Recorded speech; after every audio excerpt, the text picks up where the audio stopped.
मैं आपको बता दूं कि ओवैसी साहब का एक उम्मीदवार मुझे मुकाबले में दिखा जो बहादुरगंज के अंदर, वो तौसीफ आलम कभी निर्दलीय भी जीता था, कभी कांग्रेस से आरजेडी से भी जीता।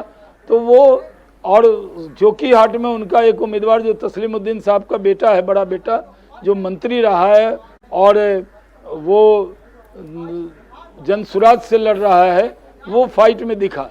उसके अलावा न एआईएम फाइट में दिखा और न जनसुराज वाले दिखे। हाँ, ये लोग यूट्यूब पे फाइट में थे, सोशल मीडिया पे फाइट में थे। इन लोगों के व्यू बहुत अच्छे आते हैं। प्रशांत किशोर बहुत बढ़िया बोलते हैं, आर्टिकुलेट हैं, तो इसलिए उनको सुनने लोग आते हैं। जितने एंकर जाते हैं दिल्ली से उन्हीं का इंटरव्यू लेते हैं।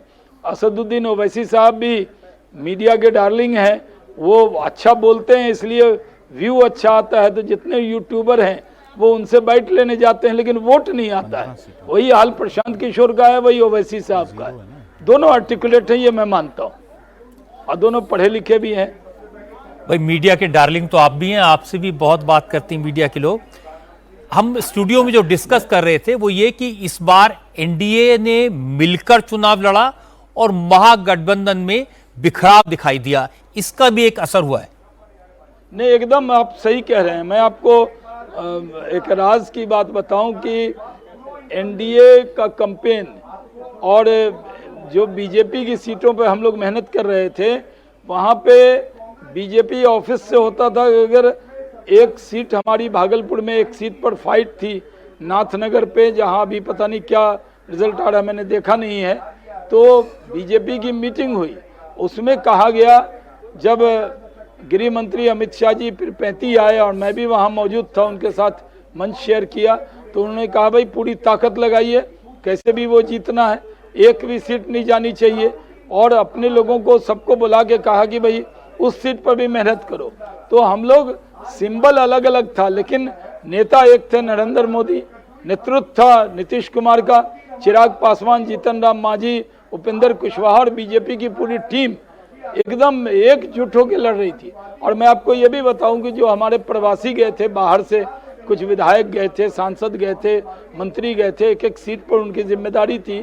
तो जहां जेडीयू लड़ रही थी या लोजपा लड़ रही थी, उस सीट पर भी मध्य प्रदेश या छत्तीसगढ़ का कोई एक एमएलए हो तो उसकी भी ड्यूटी थी। जैसे जेडीयू कहलगांव लड़ रही, वहाँ चंदौली के जायसवाल जी की ड्यूटी थी। और मैं जब वहाँ गया तो वहाँ वर्कर ने कहा, उम्मीदवार ने कहा जेडीयू के शुभानंद मुकेश ने, कि जितना जायसवाल जी मेहनत कर रहे हैं उतना मेहनत तो हम भी नहीं कर रहे हैं, इतने चंदौली के विधायक इतना मेहनत कर रहे हैं। तो मैं आपने सही आकलन किया कि कलेक्टिव होकर लड़े। जबकि राहुल गांधी रूठे रूठे नजर आए, कांग्रेस को अपने बारे में घमंड अहंकार हो जाता है, डींगे हाँकने लगते हैं कांग्रेसी, कहने लगते हैं, बड़ा माहौल बन गया। राहुल गांधी वोट अधिकार यात्रा में गए, थोड़ी भीड़ आई, और रजत जी मैं पूरे वोट अधिकार यात्रा में बीजेपी ने मुझे पीछे पीछे लगा रखा था। मैं 13,000 किलोमीटर चला हूँ चुनाव से पहले, और तब मैंने देखा कि उनको लोग देखने सुनने आ जाते थे, उनके वर्कर आते थे, उनको गलतफहमी हो गई, ज्यादा सीट मांगने लगे। और जब रिजल्ट आया तो कुछ नहीं निकला। वहाँ राहुल जी, प्रियंका जी जाएंगे जहाँ बीजेपी डोमिनेटेड एरिया में, तो देखने तो लोग आएंगे, देखने में अच्छे लगते ही हैं। इनके नेता तो शहर में रहते हैं, जब जाते हैं तो इनको देखने भी लोग आ जाते हैं। जैसे आपको मैं बताऊं, राहुल गांधी को पवन सिंह से ज्यादा लोग नहीं देखने आते, पावर स्टार है पवन सिंह। एक दिन मैं उनके साथ हेलीकॉप्टर में गया, 4 सभा किया, एक रोड शो किया। मैंने रजत जी ऐसा रोड शो कभी नहीं देखा। 6 घंटे हम लोग खड़े रह गए, निकलना मुश्किल था। पवन सिंह बीच में से उन्होंने कहा कि भैया हमको जाना है। मैंने कहा आप जाइए।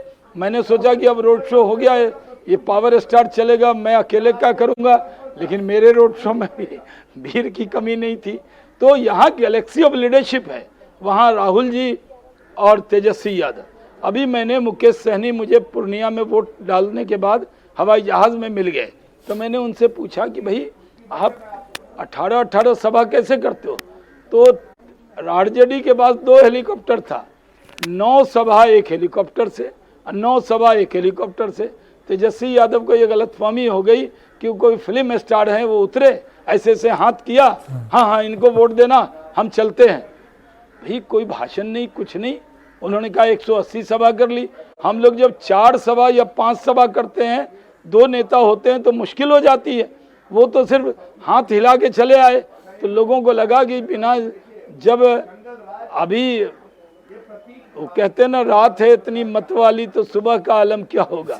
मुख्यमंत्री बनने से पहले ही ऐसे ऐसे हाथ हिला रहे हैं, बाद में कौन पूछेगा। और उनके यहाँ आप एक चीज देखिए, क्या आरजेडी का कोई नेता मिल जाए तो पूछिए तेजस्वी यादव के अलावा किस नेता ने वहाँ कैंपेन किया? एक भी नेता नहीं। वहाँ अब्दुल बारी सिद्दीकी बहुत बड़े नेता हैं, मुस्लिम समाज के बड़े मिनिस्टर हैं, आप जानते हैं उनको। उनसे एक दिन हेलीकॉप्टर में नहीं बैठाया उनको। ये लोग, तेजस्वी यादव को गलतफहमी हो गई थी अपने बारे में कि उनको बहुत बिहार की जनता चाहती है, उन्होंने रोजगार दे दिया, ये दे दिया। कोई यकीन करने वाला नहीं है। मुझे पूरी उम्मीद है, जिस तरह आपके टीवी पे आ रहा है कि अररिया से भी जेडीयू आगे है, मैं आपको बता देता हूँ आज मुस्लिम डोमिनेटेड है, 60% से ऊपर है, वहाँ से भी एनडीए आगे है। और किशनगंज जहाँ 63% मुस्लिम है, वहाँ से भी बीजेपी जीतेगी। यानी बहुत सी मेजॉरिटी मुस्लिम सीट बीजेपी और जेडीयू। सबसे ज्यादा खराब हालत कांग्रेस की नजर आ रही, क्योंकि कांग्रेस को लगता था कि शायद मुस्लिम बहुल इलाकों में उनको थोड़े बहुत वोट मिलेंगे। सिर्फ 9 सीटों पर कांग्रेस आगे चल रही है। नहीं, मुझे लग रहा है 9 से भी कम हो जाएगा।